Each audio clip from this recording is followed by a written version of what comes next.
ओम नमः सिद्ध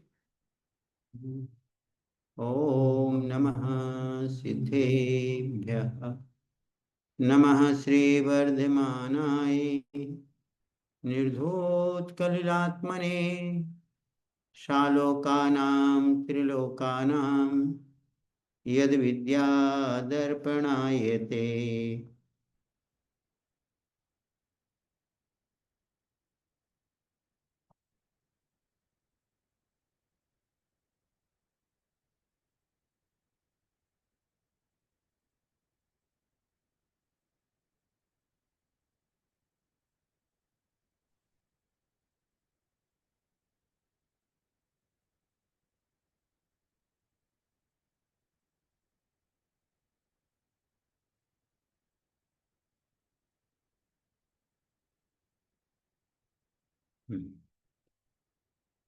देवादिदेव 1008 श्री आदिनाथ भगवान की जय। आचार्य श्री समंत भद्र जी महाराज जी की, परम पूज्य आचार्य श्री विद्यासागर जी महाराज जी की, परम पूज्य नवाचार्य श्री समय सागर जी महाराज जी की, परम पूज्य गुरुवर सरल सागर जी महाराज जी की, ढाई दीप संबंधी तीन कम नौ करोड़ निराजों की जय। चलो, रत्न करंडक श्राप का आचार्य की कक्षा चालू है। तृतीय अधिकार हमारा चालू होगा था।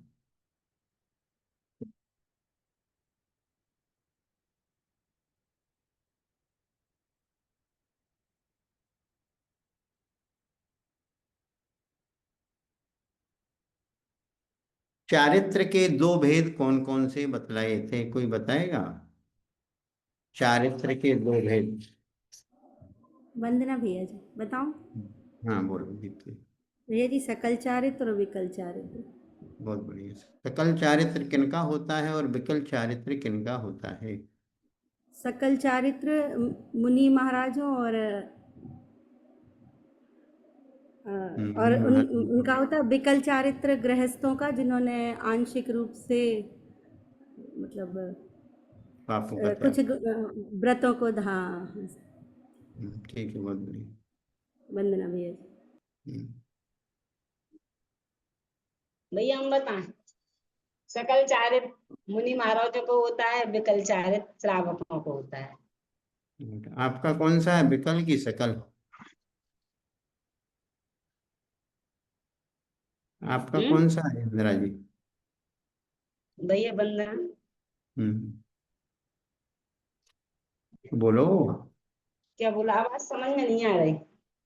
हमने बोला आपका हमारा चारित्र कौन विकल हाँ। चारित तीन प्रतिमा के लिए। ठीक है, विकल चारित्र है। विकल चारित्र। ठीक है, बहुत बढ़िया। वंदना भैया, हमारे द्वादशी में 90 नंबर, द्वितीय वर्ष में। चलो, अच्छा है। विकल चारित्र के कितने भेद हैं और कौन कौन से?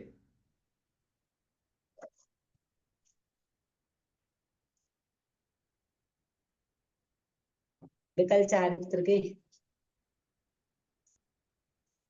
हम्म। तीन वेद हैं।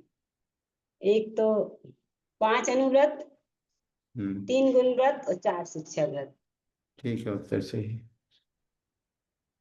अणुव्रत का लक्षण क्या बताया था? अणुव्रत किसे कहते हैं? चलो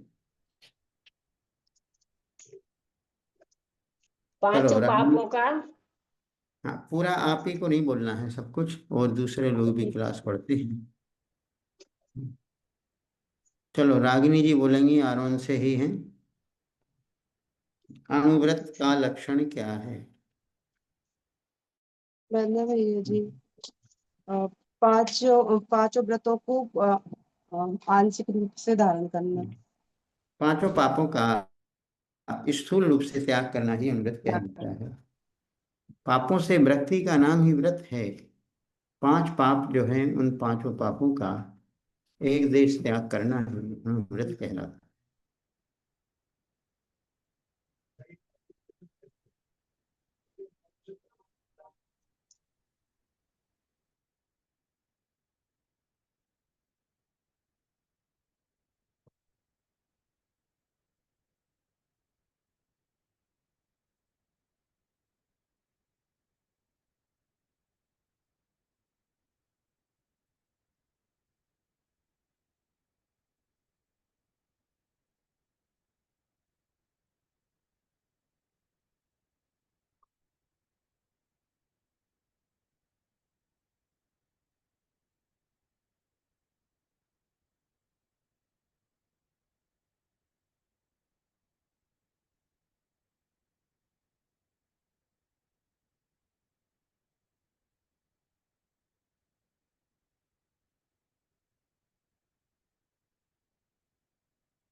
आज अपन अहिंसाणु व्रत का लक्षण पढ़ेंगे।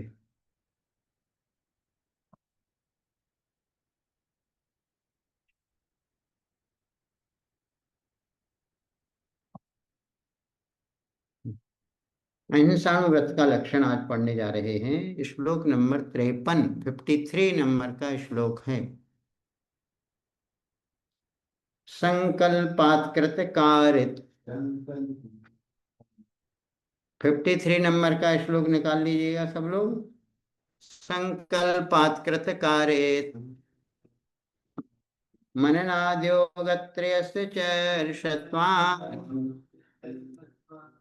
मननाद्योगत्रयस्य चर्षत्वान् न हिनस्ति यत्तदाहु स्थूलवदादिविरमणं निपुणः, स्थूलवदादिविरमणं निपुणः।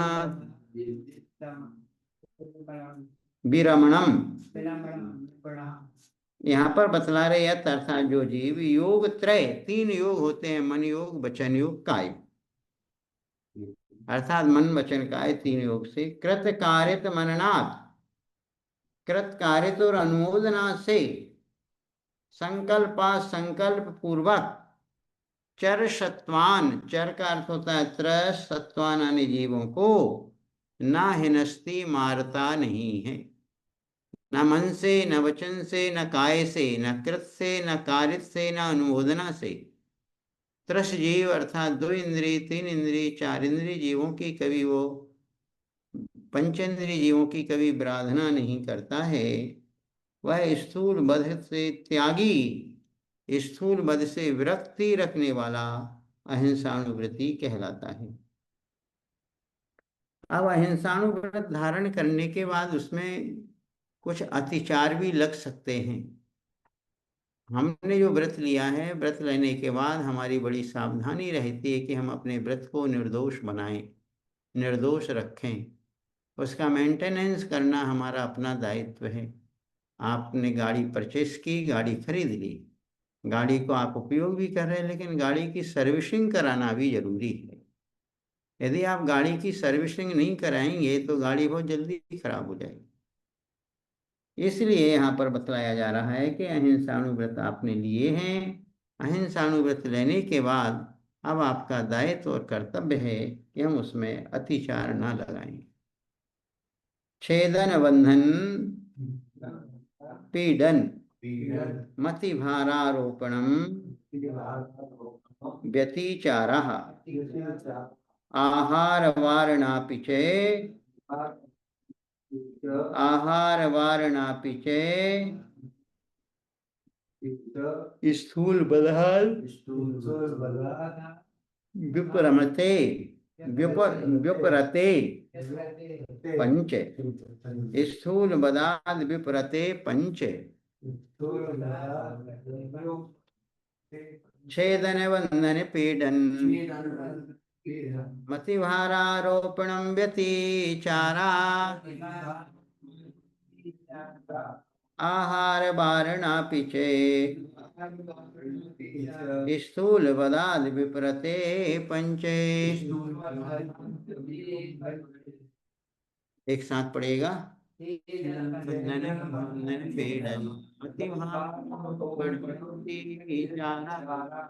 आहार वारणापि च, स्थूल बदाद विप्रते पंच। चलो, दर्शिका है कक्षा में। वंदना भैया जी। चलो, कौन दर्श है? भैया जी दर्शिका। दर्शिका, अरे हमको तो समझ में नहीं आ रही, दर्शिका बोल रही है, दर्श बोल। चलो पढ़ो, 54 नंबर की कारिका पढ़ो। छेदन बंधन पीड़न मति भारारोपणं व्यतिचार, आहार वारणापि च, स्थूल वदात् विप्रते पंच। बहुत बढ़िया। आपने तो पहले पढ़ा था ना, रत्न करंडक श्राप का चार, हाँ भैया जी। याद भी किया था। हाँ भैया जी। अब तो सब भूल गई होंगी कि याद है अभी? हाँ भैया जी। रिवीजन हाँ नहीं ये भैया जी रिवीजन नहीं करा। अब रिवीजन करोगी तो याद हो जाएगा जल्दी है। भूल भी जाओ एक बार पढ़ने के बाद, यदि भूल भी जाते हैं तो रिवाइज करते हैं तो वो जल्दी याद हो जाता है। आप टाइम सेट कर लिया करो क्लास का, है भैया जी संभव जी नहीं? आज आने में डर रही थी कि डांट पड़ेगी। नहीं, हम कभी डांटते हैं क्या? हमने उससे यही कहा था कि डांट नहीं पड़ेगी, बोल देना भैया जी से। हम कभी डांटते ही नहीं है ना। समस्या तो डांटना हमने सीखे ही नहीं। इतने लोग हैं इस क्लास में, कोई बताए कि हमने कभी डांटा है किसी को? बताओ निधि, आप बताओ, आपको तो 25 वर्ष हो गए, ये वाले 25 से भी बहुत वर्ष हो गए। नहीं भैया जी, कभी नहीं। कभी मान लो जब आप बहुत छोटी थी, जब डांटने योग्य थी, जब डांटा क्या? नहीं। कभी नहीं, कोई भी नहीं कह सकता है। रागिनी जी आप बता दो, आप भी बहुत वर्षों से संपर्क में हैं। वो डरती ज्यादा है भैया जी। जी भैया जी, आपने कभी भी नहीं डांटा, बस जब भी समझाया प्यार से समझाया। अब दर्शिका बताओ, बोलो दर्शिका। क्या भैया जी? डांटा कभी? नहीं भैया जी। हाँ तो इस, अब तो क्लास में आ जाया करो, ठीक है? हम तो कोशिश करते हैं बराबर कि सब बच्चे क्लास से जुड़े रहें। आपके लोग कभी थोड़े से इधर उधर डिस्टर्ब हो जाते हो तो फिर आपको लगता है कि हम क्लास में पहुंचेंगे तो भैया जी डांटेंगे। तो कि नियमित रूप से पढ़ो तो आप लोगों को लाभ होता है। और आप लोगों की अभी जो लाइफ है, पढ़ने लिखने की लाइफ है। अभी आप पढ़ लिख सकते हो, और बड़े हो जाओगे, कॉलेज में पहुंच जाओगे, फिर तो तुम चाहते हुए भी पढ़ाई वढ़ाई नहीं कर पाते हो, क्योंकि फिर वो ज़्यादा बोझा आप लोगों के ऊपर हो जाता है। हम्म। चलो, अहिंसाणुव्रत के 5 अतिचार हैं। स्थूल वधाद विप्रते, यानी स्थूल वध से जो विप्रते अर्थात जो विरक्त है, स्थूल वध से विरक्त का मतलब है अहिंसाणुव्रत से का जो पालन कर रहा है। उसके 5 अतिचार हैं। छेदन, किसी जीव के कोई अंगों को छेदन करना। बंधन अर्थात उसको सांकल आदि से मजबूत बांध देना। पीड़न, उसको चाबुक आदि से पीड़ा देना। अति भारारोपणम, अधिक भार लादना, जरूरत से ज्यादा उनसे काम लेना, अधिक भार लादना। और आहार वारपी, और आहार आदि को रोकना या समय पर उनको खाने पीने की व्यवस्था नहीं करना, ये अहिंसाणुव्रत के अतिचार है। आपने अहिंसाणुव्रत ले लिया है, आप अहिंसा धर्म का पालन करते हैं, लेकिन आप अपने अधीनस्थ रहने वाले लोगों के साथ भी अच्छा बिहेव करें, अच्छा व्यवहार करें। आप अपने नौकर चाकरों के साथ अच्छा व्यवहार नहीं करेंगे तो उनका मन भी संक्लेशित होगा। आपके अधीनस्थ रहने वाले पशु जानवर आदि हैं, गाय वगैरह हैं, तो उनको भी समय समय पर खिलाना पिलाना आपका दायित्व कर्तव्य बनता है। आप सिर्फ ये ना समझें कि दूध खाना ही हमारा काम है। भाई दूध तो लो, लेकिन दूध के साथ आपको अपनी गाय के प्रति आपके दायित्व कर्तव्य क्या है, इस बात को कभी भूलना नहीं चाहिए। तो इस प्रकार 5 अतिचार होते हैं अहिंसा में। अब आगे सत्यानुव्रत का लक्षण बताते हैं। भैया पहला जी, अनुव्रत। हम लोगों के भी अणुव्रत होते हैं कि अगर हम लोग इन चीजों से दूर रहते हैं तो? हाँ, आप संकल्प पूर्वक अनुव्रत यदि आप लेते हैं, संकल्प से ही प्रतिमा आती है। जब तक आपका संकल्प नहीं है, भले आप पालन भी कर रहे हैं, तो उसमें आपको उतना विशेष लाभ नहीं हो पाता। हानि तो नहीं है, अभ्यास के रूप में आप पालन करें, लेकिन जब आप संकल्प ले लेते हैं, आप प्रतिमा के व्रत धारण कर लेते हैं, तो फिर आपके अनिवार्य रूप से अनुव्रत हो जाते हैं। स्थूल मलिकम न वदति, न परान वादयति, सत्यमपि विपदे, यत्तद् वदन्ति सन्तः, यत्तद् वदन्ति सन्तः स्थूल मृषावाद स्थूल मृषावाद वैरमणम वैरमणम स्थूलमलीकं न वदति। 55 नंबर का श्लोक है रत्नकरण्यक श्रावकाचार्य का, 55 नंबर का श्लोक। स्थूलमलीकं न वदति न परान वादयति सत्यमपि विपदे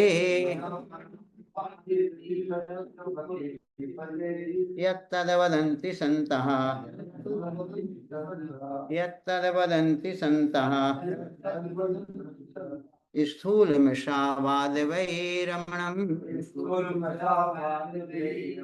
स्थूलमृषावाद वैरमणम्।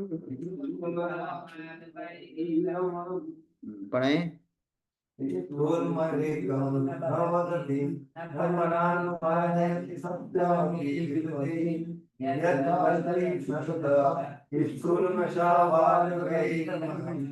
चल पढ़िए, ये पढ़ करके सुनाएंगे। दीप्ति कोटिया। वंदना भैया जी। स्थूलमलीकं न वदति न परान बाधयति सत्यमपि विपदे तद्वद यत्तद्वदन्ता स्थूलमृषावाद वैरमणम्। वंदना भैया जी। स्थूलम अलीकम, अलीक बोलते हैं झूठ को। स्थूल यानी स्थूल, अलीकम यानी झूठ को, ना वदति जो बोलता नहीं है, ना परान वादयति और दूसरों से बुलवाता भी नहीं है झूठ। सत्यम अपि विपदे, ऐसा सत्य भी नहीं बोलता कि सत्य बोलने से कोई विपत्ति में आ जाए। आया समझ में? वो झूठ, वो सत्य भी झूठ की श्रेणी में गिना जाएगा जिस सत्य के बोलने से कोई निरपराध जीव को सजा हो रही हो, निरपराध जीव को कष्ट मिल रहा हो, और ऐसा भी सत्य यदि आप बोल रहे हैं तो उसकी श्रेणी में नहीं आएगा। इसलिए आपको कोशिश करना है। कभी कदाचित आपको झूठ भी बोलना पड़ रहा है, लेकिन अहिंसा धर्म की रक्षा हो रही है, धर्म पर कोई संकट उपद्रव आया है और कदाचित थोड़ा झूठ भी बोलना पड़ रहा है, तो झूठ की श्रेणी में नहीं आएगा। तो स्थूलम अलीकम न वदति, अलीक बोलते हैं झूठ को, जो स्थूल झूठ को बोलता नहीं है। न परान वादयति, दूसरे से बुलवाता नहीं है। सत्यम अपि विपदे, ऐसा सत्य भी नहीं बोलता है जो दूसरों की विपत्ति के लिए हो। इस प्रकार जो सज्जन लोग बोलते हैं वह स्थूल मृषावाद, अर्थात स्थूल का त्याग, यानी स्थूल असत्य कथन का त्याग करने वाला, वह सत्यानुव्रति वदंती अर्थात कहा जाता है। अब सत्यानुव्रत के अतिचार भी बतला रहे हैं कि आपने सत्यानुव्रत तो ले लिया, लेकिन सत्यानुव्रत लेने के बाद उसमें किस प्रकार अतिचार लगते हैं। परिवाद रहो व्याख्या, परिवाद रहो व्याख्या, पैशून्यम कूटलेख कर्णम चे, पैशून्यम कूटलेख कर्णम चे, न्यासापहारितापिचे, न्यासापहारितापिचे, व्यतिक्रमा पंच सत्यस्य, व्यतिक्रमा पंच सत्यस्य, परिवाद रहो व्याख्या, पैशून्यम कूटलेख कर्णम चे, न्यासापहारितापि चे, व्यतिक्रमा पंच सत्यस्य। यहाँ पर बतला रहे सत्यस्य यानी सत्य व्रत के, सत्यानुव्रत के 5 व्यतिक्रमा अर्थात अतिचार होते हैं। सबसे पहला परिवाद। परिवाद का अर्थ है मिथ्या उपदेश देना। रहो व्याख्या, किसी की रहस्यमय बातों का उद्घाटन कर देना। किसी की गुप्त बातें थी सीक्रेट बात थी, लेकिन उस सीक्रेट बात को सोशल मीडिया आदि के माध्यम से प्रचारित प्रसारित कर दिया। ये रहो व्याख्यान कहलाता है। पै शून्यम, चुगलखोरी का कार्य करना। कूटलेख करणम, कूटलेख अर्थात झूठे दस्तावेज लिखवाना, जाली जालसाजी का काम करना, किसी के हस्ताक्षर मिला करके वैसे हस्ताक्षर बना दिए और हमने उसकी सैलरी वगैरह निकाल ली, तो ये सब क्या कहलाता है? झूठ की श्रेणी में आता है, पाप की श्रेणी में आता है। ऐसा काम नहीं करना चाहिए। और न्यासापहारिता, धरोहर में कोई व्यक्ति कुछ रख करके गया है, खेत रख करके गया है, जमीन जायदाद आदि रख करके गया है, तो उसको फिर क्या करना? हड़प लेना। ये पंच सत्यस्य व्यतिक्रमा, ये सत्यानुव्रत के 5 अतिचार कहलाते हैं। तो ये 56 नंबर की कारिका हुई है।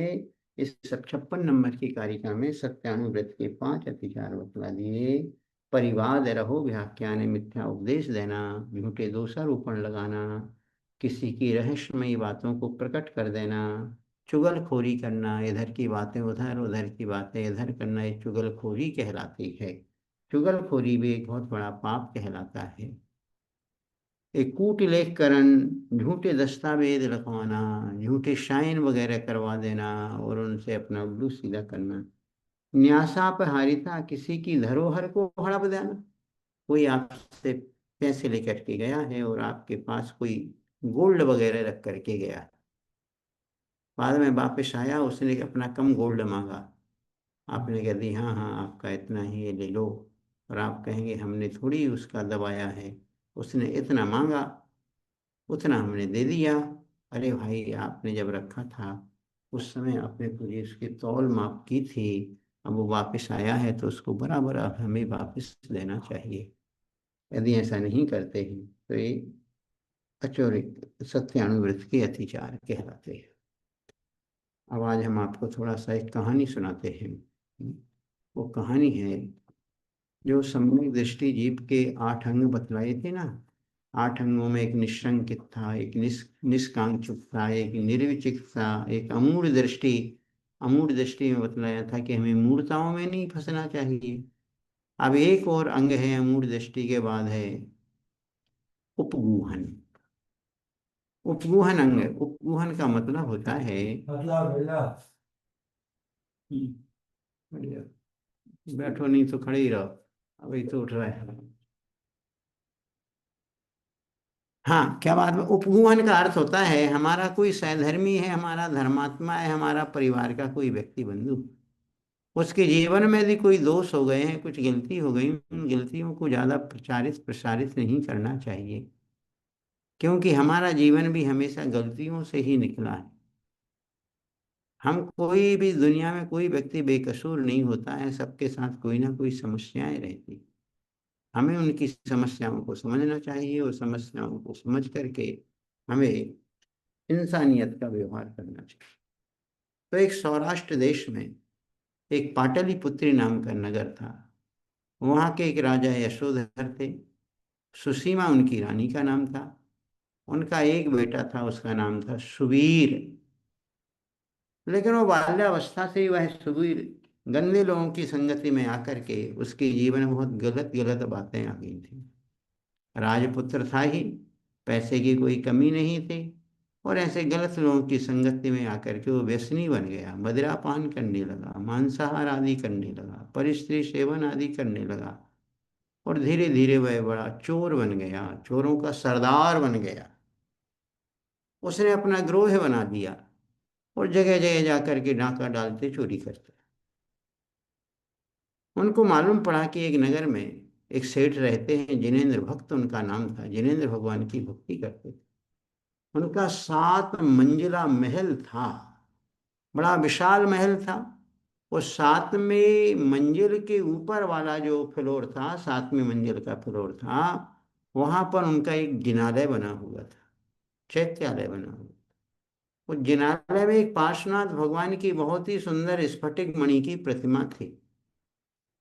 उस प्रतिमा के ऊपर 3 छत्र लगे हुए थे, स्वर्ण के बने हुए 3 छत्र थे, हीरा मोती उसमें लगे हुए थे।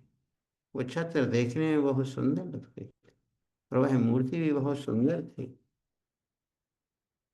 तो जो सरदार था, चोरों का सरदार था, उसको मालूम पड़ा कि उन सेठ जी के यहाँ पर एक मंदिर है, मंदिर में एक बहुत अच्छी प्रतिमा है, प्रतिमा के ऊपर बहुत सुंदर छत्र लगे हुए हैं, जरूर इनको चुराना चाहिए। उसने अपने ग्रोह के लोगों के बीच में कहा कि कौन ऐसा जो सूरवीर व्यक्ति है जो वहां से वो छत्र और प्रतिमा को चुरा करके ला सकता है।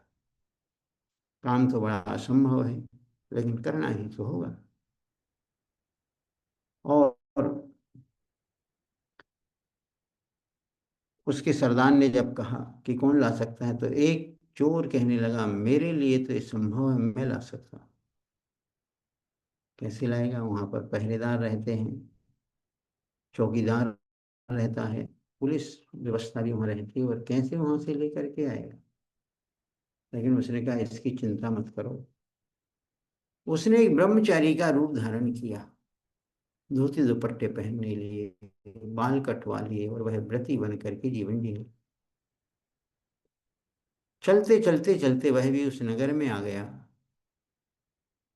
और नगर में आते ही सेठ जी को जब मालूम पड़ा, जिनेंद्र भक्त सेठ को, कि हमारे नगर में एक ब्रह्मचारी जी आए, वो ब्रह्मचारी जी से मिलने के लिए गया और ब्रह्मचारी जी से कहा, हमारे गृह चैत्यालय में आकर के आप पधारें, वहीं पर सामायिक आदि करें, हमको हमारी बड़ी प्रसन्नता होगी।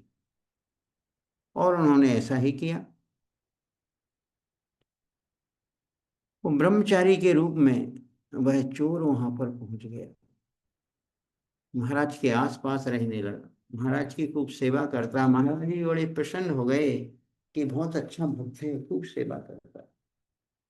लेकिन उसकी नजर हमेशा उस मूर्ति पर और मूर्ति पर लगे हुए छत्र पर रहती थी। राजा को समुद्री यात्रा करके दूसरे देश में जाकर के व्यापार करना था,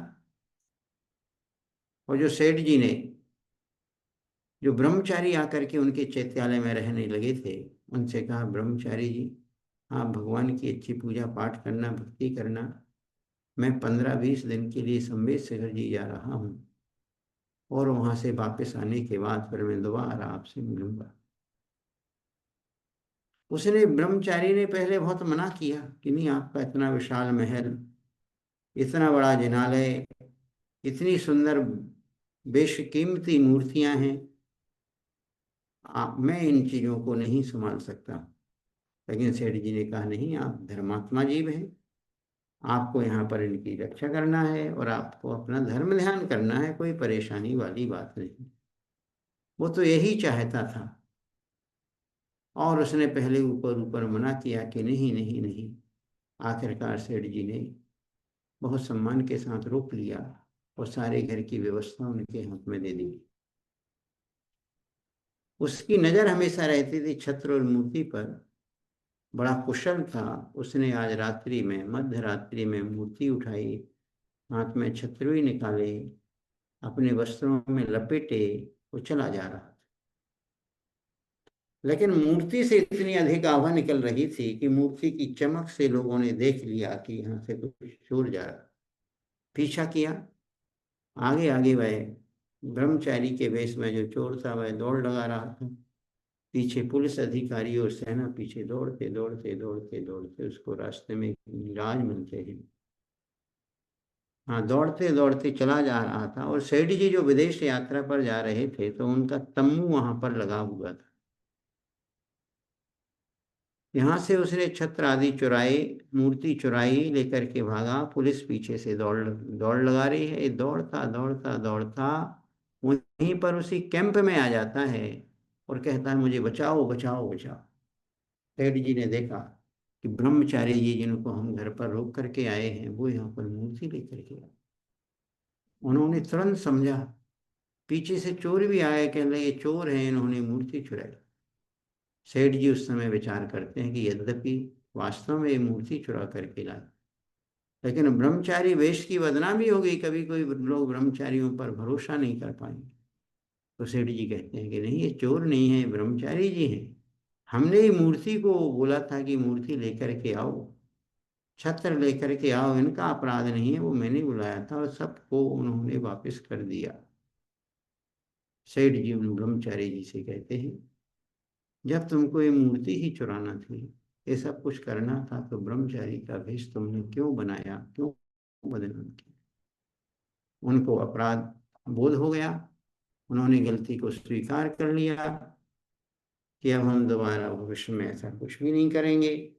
और जिनेन्द्र भट्ट सेठ ने ब्रह्मचारी को चोर होने से बचा लिया और लोगों की नजर में कहा कि मैं ही मूर्ति को बुलाया था, ब्रह्मचारी जी लेकर के आए हैं, आप ब्रह्मचारी जी के प्रति गलत व्यवहार ना करें।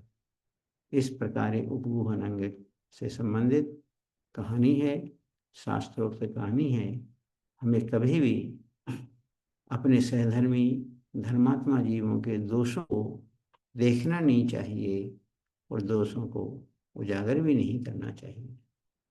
इस प्रकार क्लास समय पूर्ण हो रहा है। अभी 4 मिनट का समय शेष है। कोई यदि कुछ कारिकाएं, जो लोग बाद में आए हैं, यदि वो कारिकाएं सुनाना चाहें तो कुछ कारिकाएं सुना सकते हैं। अगर कुछ कारिकाएं पढ़ने से उनकी छूट रही हों तो बता दें, तो उन कारिकाओं को हम पढ़ा भी सकते हैं। पूर्वा जी, आप क्लास में बाद में पहुंचे हैं, आपकी कौन सी कारिकाएं कहाँ से पढ़ने में दिक्कत आ रही है रत्नकरण अक्षरात्वाचार्य में, तो आप बता दीजिए, मैं पढ़ा। भैया जी 51 52 51 और 52, बहुत बढ़िया। 51 और 52 नंबर की कारिका ले लीजिएगा।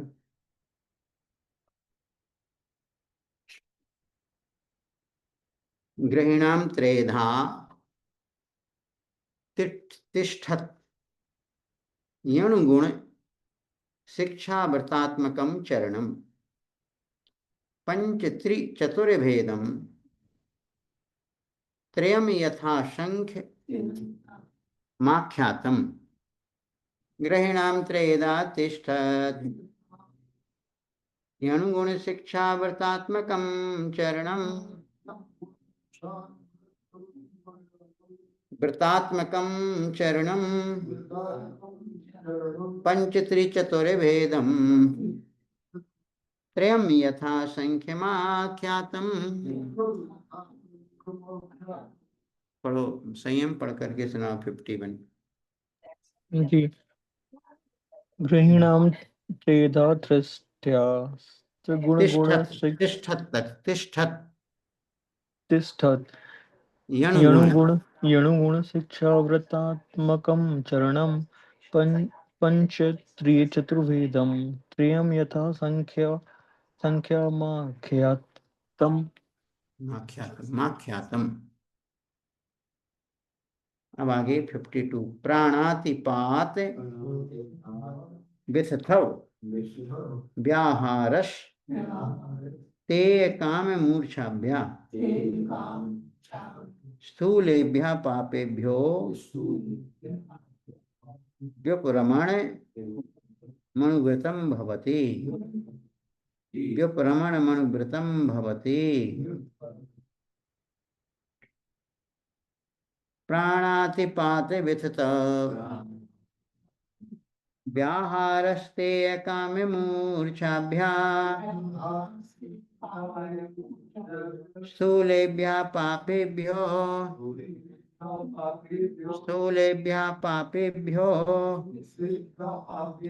व्यपरमण मनुव्रतं भवति। व्यपरमण मनुव्रतं भवति। अपूर्वा पढ़ो 52 नंबर की कारिका। जी। प्राणातिपाते वितथ व्यवहारस्यते व्याहारस्यते काममूर्छाभ्यः स्थूलेभ्यः पापेभ्यो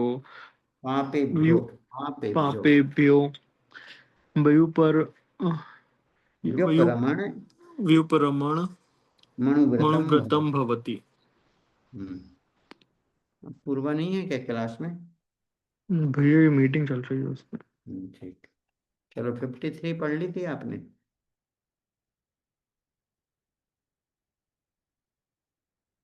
फिफ्टी टू तक ही पढ़ी है भैया जी। अच्छा 53 नहीं पढ़ी ना? नहीं नहीं। चलो आज पढ़ाई है, पढ़ लो। संकल्पात कृत कारित, संकल्पात कृत कारित मननाद मननाद योगत्रयस्य चर्षत्वान् न हिनस्ति यत्तदाहु स्थूलबलाद् विरमणं निपुणः, विरमणं निपुणः। संकल्पात् कृत कारेत् मननादियोगत्रयस्य चर्षत्वान्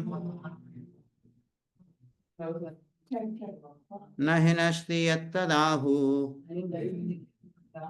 स्थूलबलाद् विरमणं निपुणः।